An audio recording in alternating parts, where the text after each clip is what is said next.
Hi, this is Jason Nash, and the following lesson is part of my vSphere Advanced Networking course. We end up with the base distributed switch. And what we have here is the main switch and then the uplinks group. And I'll talk about these separately. An uplinks group is an important thing to understand. So first of all, let's look at the main switch. So this is the main switch. It's got all your information here. It's got your summary tab. It's got your number of hosts, your number of VMs, your number of networks, your number of total ports, available ports, blah, blah, blah. As you start rolling hosts and VMs over, these numbers will go up. Networks, we don't really have any. We will have more later as we add port groups.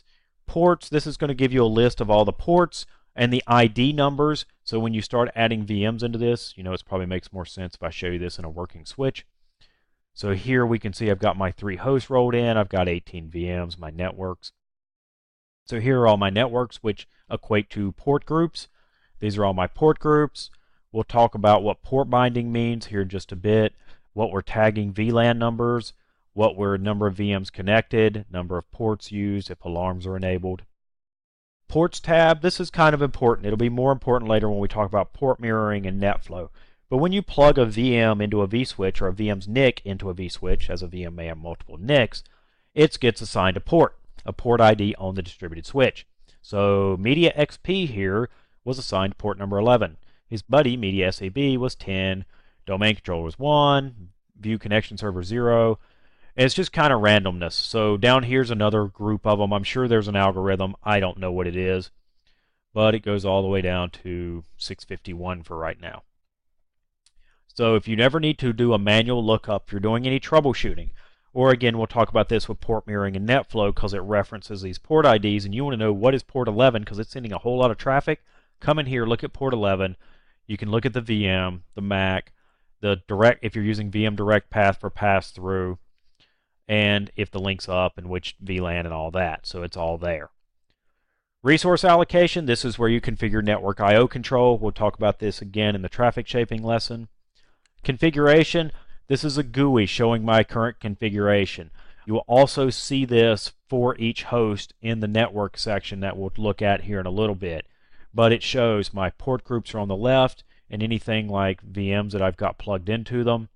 On the right are my physical uplinks, which VM NIC is plugged in, and which servers they are. So you can see here that like Optimus has 2 NICs plugged in, but everybody else has 4. That's just me messing around. If you look over here, I may have, and this gets a little ahead, but for management, I may have some of these physical uplinks as active, standby, or unused. So if I click on it, it shows which ones are being used. I'm basically bouncing across all 4 NICs right now, so there's nothing too exciting here. But if you only use NICs, uplink 1 and uplink 2 for VM traffic, those would light up. It's just a quick way to see what is used by what. If we click the I information here, you will pull up either, say, CDP for Cisco or LLDP for non-Cisco. And this is very similar to what the vSwitch already does, but you can just pull in and see what it's connected to. Information here is just basic information about the port group. Virtual machines, just all the VMs that are using your distributed switch. Hosts, all the hosts that are using your distributed switch. And then you've got tasks and events, alarms, anything like that. And permissions, because you can set permissions on the switch.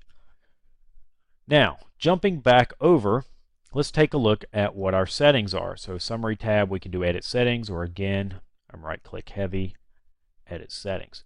So here's some of the main options. This is on the main switch. They are switch wide. So first of all, number of uplink ports. Remember how I told you could set this later? There you go. That's where you change it. You change it, you hit OK, it's non-disruptive, everybody goes about their business. Edit uplink names. I'll talk about this a little bit more in the lesson, but you can change the names of your uplinks, and I'll go over why in a little bit. But if you've got 10, it'll give you 10 boxes. If I've got 4, it gives me 4 boxes, and I can change those names. Advanced, set the maximum MTU. I'll talk about this in the jumbo frame section on traffic shaping. But basically, if you want to do jumbo frames, 9,000 byte frames, you first need to set it right here on the main switch. So we can go 9,000. Discovery protocol is enabled. I have set it for Cisco Discovery, CDP. We have the option for that, or LLDP. And if you want it to listen, or you want it to advertise, or both, I like it to do both. That way when I go look at my physical switch, I can see information both ways. And then if you want to fill out information about the name and other details that might show up on CDP or something like that, you enter that there. Network adapters, let's show this to you on the working switch. So we'll do that, right click, edit settings, network adapters. Very simply, I can select a host on the left, it shows me which NICs are on the right and how they match up to the uplink numbers. Private VLAN, I don't have anything here. We talk about this in the VLAN sections. It basically kind of lets you do layer 2 segmentation or VLANs within VLANs. This is configured here and we do a lab of that. NetFlow, we covered this in the troubleshooting section, but basically I just can have it send IP statistics to what's known as a NetFlow collector, and I'll show you that. Really cool GUI, gives you charts and graphs and all sorts of stuff. And port mirroring, which is basically allows you to do traffic sniffing, and again we do a lab of that later. So I hit OK and we're back. So those are your main switch settings. Then you have what are called uplinks, and really for the distributed switch you only have one set of uplinks. This is in contrast to, say, the Cisco Nexus 1000V, which does allow me to have multiple uplink groups. So I may have one uplink group connected to a DMZ network and a second one connected to the production network, and one uplink group the DMZ one cares about all the VLANs in the DMZ, the ones for production care about those VLANs. We can't do that with the vSphere distributed switch. If you have a DMZ network and a separate physical production network, we'll talk about how to segment that. But you only have one uplink group in each VDS. So let's click Manage. So we do the name, we do description, number of ports, standard port binding is static. We can override that and I'll show you where. Then we have a whole bunch of policies here. So a couple of things. You're going to see a lot of this here as uncheckable. That's because these are mainly going to be set at the port group level. So if we look, what can we set? Like 3 whole things. By the way, this list here directly lines up to this list here. So if you want to go one by one, you can do this. If you want to scroll through all of them, you can do this. Starting at the top, security. We talked about this in the security lesson. Again, set by port group. Ingress, egress traffic shaping. We talk about this in the traffic shaping lesson. You can't set it here anyway. And then VLAN trunking. So by default, he's going to expect you to trunk VLANs. Now we can override this again in port groups and things like that, but by default it's going to expect VLAN trunking. All you're telling it here is what's the range I should expect to see. By default, 0 through 4094 is everything. Tagged, untagged, all the tagged VLANs, everything. If you follow your security best practices, you should only be configuring this for VLANs that the switch should actually expect to see from the physical world. Most people leave this like this. But you can go like it says up here. I can do 1 through 20, 24 or 23, 25, 30 through 45, and set those manually, or just 0 through 4094 and just leave it. Again, up to you. Teaming and failover is a port group by setting. Active standby, same. Network resource pool is a port group setting. We'll talk about that when we talk about network I/O control. NetFlow, we will talk about that when we talk about in NetFlow in the troubleshooting section. And then if you just want to block all ports, you can. So if for some reason you want to shut this switch down or shut this uplink group down, set that to yes and watch people complain. So I don't have a lot of great reasons to block all ports, but you can tell it yes and it will absolutely do that. The next set is here in advanced. There's not much here. Basically, it says allow override a port policy, so you can set some things that can't be overridden, and you can edit those here. And you can configure reset a disconnect. I honestly am not sure what that does. Never actually unchecked that box. So that's your uplink settings. Really, the only thing you set there is VLANs. So, if you're not going to change it from all, you're pretty much done there. So you've deployed your VDS, you've looked at the uplink settings, and now you're ready to create your first port group.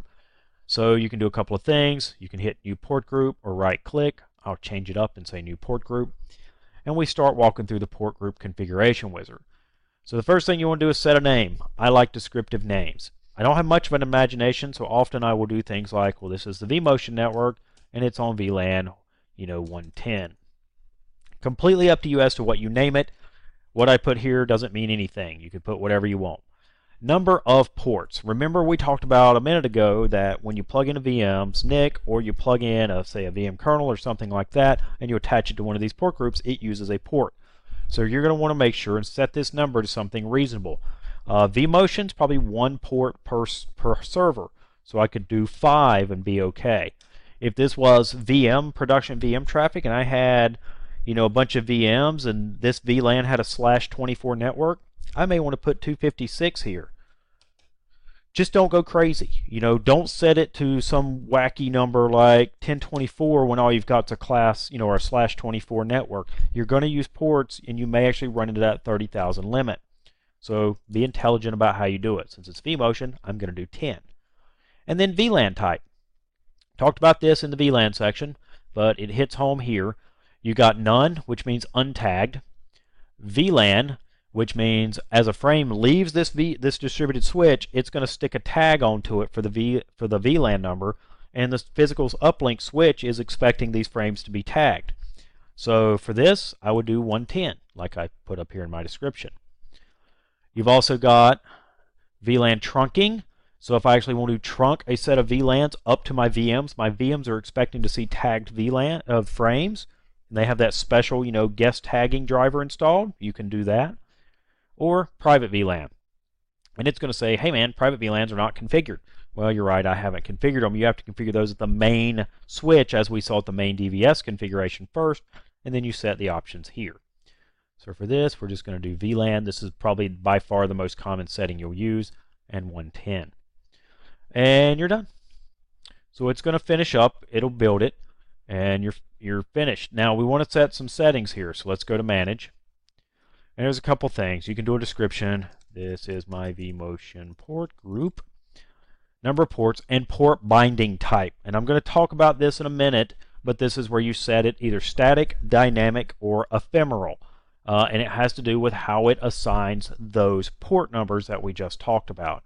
Most of the time, you're going to leave this on static. Then we have our policies. These should look really familiar. You just saw all of these in the uplink configuration. So here's your security settings. Here's your ingress and egress traffic shaping that we talk about in the traffic shaping section. Here's where you want to come back, and if you want to change your VLAN tagging information and number, you do it here. Your teaming and failover set at the port group level. This kind of confuses people because they think, well, wouldn't you set this at the uplink level? And the answer to that is honestly no. You don't, because you may do different hashing types and things like that depending on the type of traffic, depending on the port group. So it's done at the port group level. By default, it's going to do just like a standard vSwitch, route based on originating virtual port ID. You've got several options: IP hash, source MAC hash, route based on physical NIC load, which is load-based teaming, which is the coolest one because it actually looks at the NIC's load, and explicit failover order if you want to give it an explicit list. Leave that here for now. Network failover, notify switches, failback, all these are standard VMware vSwitch settings. Then you've got your active, your standby, and your unused. And we talked about this: network resource pools for network I/O control, monitoring for net flow, and again, you can block all ports on this port group and instead of switch wide. And down here to advanced are the same to advanced settings. So really, you don't set a whole lot in here. Unless you want to do ingress, egress traffic shaping, you'd come do that here. If you want to change your load balancing, you'll do that here. When we talk about traffic separation, for example, if I wanted to just use VM or uplink 4 for vMotion traffic, I can move all these down to unused and just use that guy, or move one up here to standby. That's one option for physically separating traffic. You can go port group by port group and move these where you want them. And we'll talk about that more in a minute. Hit OK. It'll save my changes, and there we go. And much like we saw in the main switch, a lot of these tabs are the same. It's just going to be specific to this port group for things like ports, VMs, hosts or hosts. If they're in the main switch, they're in this, so that's not a big deal. If you use the vShield suite, you'll see some things here. So, kind of a long lab, kind of a quick walkthrough, but honestly, the distributed switch isn't that complicated. I mean, we went through every setting that you'll see on the main switch, the uplinks, and all your port groups. It's not that complicated. So, that's why it's pretty easy to go through this.